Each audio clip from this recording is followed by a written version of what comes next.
ویسے ہی جنس، جنس کا مطلب جیسے اونٹ ایک جنس ہے، غنم یعنی بکری ایک جنس ہے، گائے ایک جنس ہے، جیسے انسان ہے، انسان ایک جنس ہے، حیوان ایک جنس ہے، تو جنس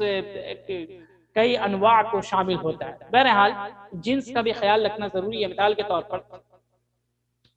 کوئی انسان قربانی کے موقع سے گھوڑا ذبح کرنا چاہے کہ ہم اللہ کے قربانی میں جو ابھی آنے والی ہے عید الاضحیٰ میں قربانی کے طور پر، قربانی کے جانور کے طور پہ گھوڑا ذبح کرے، تو گھوڑا تو حلال ہے، صحیح بخاری کی روایت ہے گھوڑا حلال ہے، لیکن قربانی کے جانوروں میں جن اللہ رب العالمین نے جن جانوروں کو اللہ کے نام پر عید الاضحیٰ کے دن یوم النحر کو قربان کرنے کے لیے کہا، اس میں گھوڑا نہیں، اس میں گائے ہے، اور